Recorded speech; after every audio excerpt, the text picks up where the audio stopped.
Quel livre vous a le plus marqué? Le Rivage des Sirtes de Julien Gracq. Français ou philosophie? Français. Team Porras ou Team Vallée? Pau-Vallée. Vous trouvez-vous drôle? Je crois que oui. Être sur l'île aux serpents ou toucher une araignée venimeuse? Toucher une araignée venimeuse. Sucré ou salé?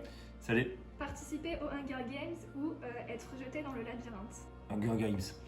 Un super pouvoir? Écoutez, savoir ce que les femmes pensent. Avez-vous une passion? Oui. Oui, j'aime beaucoup la culture générale. À quel niveau préférez-vous enseigner? Lycée. Combien d'heures travaillez-vous environ par semaine? En dehors, enfin, cours une vingtaine d'heures, plus pas mal de corrections de copies à côté. Décrivez votre métier en 3 mots. Passion, sérieux et amusement. Si demain vous voudriez faire vos bagages, où iriez-vous? Tahiti.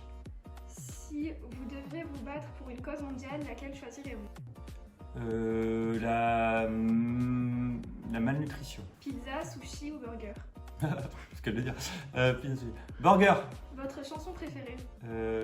Do It To Me, Lionel Richie. Votre dessert préféré? Une bonne glace industrielle Ben Jerry's au chocolat. Décrivez-vous en 3 mots. Sérieux, drôle, dans l'empathie. Quelle est la chose la plus folle que vous avez faite? Participer à un jeu télé. Pensez-vous être apprécié des élèves? J'espère, j'ose le croire. Que pensez-vous des autres professeurs? Des collègues de boulot avec qui on peut partager beaucoup, une grande famille ici. Ce métier est-il celui que vous voulez faire? Totalement. Si vous pouviez être un objet, lequel seriez-vous et pourquoi? Un piercing, pour être bien situé.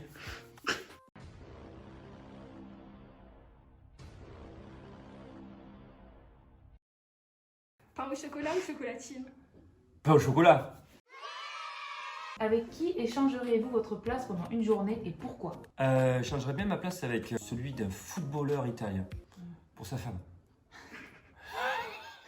Quel élève étiez-vous enfant? Surbu là. Une anecdote à nous raconter? Je me souviens que j'étais délégué de classe en 3e, suppléant, mais j'ai eu la chance au 3e trimestre que le délégué en classe n'était pas là, donc j'ai pleuré au conseil de classe parce que je voulais à tout prix aller en première L, et j'avais 4 de moyenne en maths, et je suis quand même passé. Quel est votre plus grand accomplissement? Ma famille. Quels sont les avantages et les inconvénients de votre métier? Les avantages, c'est la disponibilité qu'on a pour des loisirs, pour la famille, on a un peu de temps, il faut le reconnaître, quand on est prof, on a beaucoup de temps à côté, et c'est bien. Et, je vois un autre avantage, c'est celui de vampiriser les jeunes et de rester un peu jeune dans nos têtes toute notre vie. Et les inconvénients, c'est en français la correction des copies. Qu'est-ce qui vous fait aimer votre métier? La passion, le partage avec les jeunes, l'idée de les amener à penser le monde de manière plus adulte, avec des références littéraires pour les aider. Quel prof étiez-vous pendant le confinement? Pas le même qu'aujourd'hui, parce que j'ai pas changé d'un iota. Un prof qui respirait mieux, comme tout le monde. Quelles sont les raisons qui vous ont dirigé vers l'enseignement? L'amour de la littérature, et puis peut-être poussé aussi un peu par les parents qui n'étaient pas du tout enseignants. Mais mon père m'a mis très tôt dans les livres, et j'ai beaucoup aimé tout ce qui est littérature. Pourquoi ne pas être devenu prof de latin? Parce qu'en latin, j'étais bon en civilisation, mais pas assez bon en traduction, en version et en thème, dans la mesure où il y a quelque chose d'un peu trop mathématique et de bizarre dans la phrase latine. Donc voilà, après j'étais pas mauvais, mais voilà, les lettres classiques, j'étais plus lettres modernes que lettres classiques. Quel conseil pourriez-vous donner à un étudiant qui envisagerait de suivre votre voie?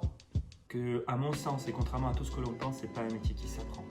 C'est un métier pour lequel on doit avoir une vocation, et sinon ça se ressent trop. Vraiment le faire avec envie, et que ce soit une vocation et pas quelque chose que l'on apprend. Quelles sont vos perspectives d'avenir?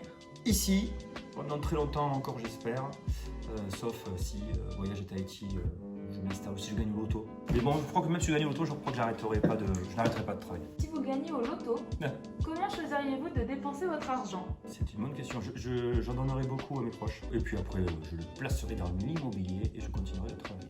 Pourriez-vous nous décrire votre journée type? Journée type. Je me lève, je te bouscule. Non, je me lève. Non, j'habite à Grande Motte. J'ai besoin d'habiter à Grande Motte, donc je peux pousser le réveil un peu loin. J'aime bien me dire un peu en avance, façon dédicace à Monsieur Durand-Nicole. J'aime bien me dire un peu en avance. Journée type, 4-5 heures de cours par jour. Et puis quand je rentre, je vais chercher mes filles souvent à l'école. C'est un avantage d'être sur la Grande Motte. Elles sont aussi sur la Grande Motte et sur le cours du Roi. Bref, j'ai une vie de famille qui est favorisée par mon métier. Si vous pouviez remonter dans le temps, Quel événement historique choisiriez-vous? Le jour de la libération lors de la Seconde Guerre mondiale. Une blague à nous raconter? Comme ça, tout de suite. Attends, je réfléchis.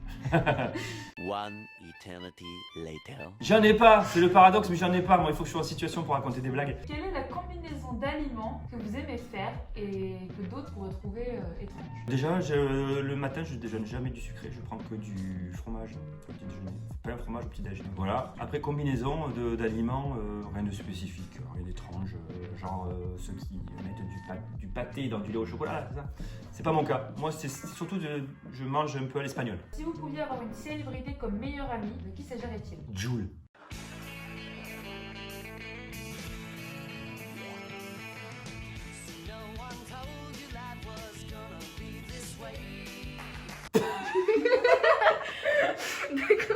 Pourquoi? Pour qu'il ne soit plus jamais mon ami.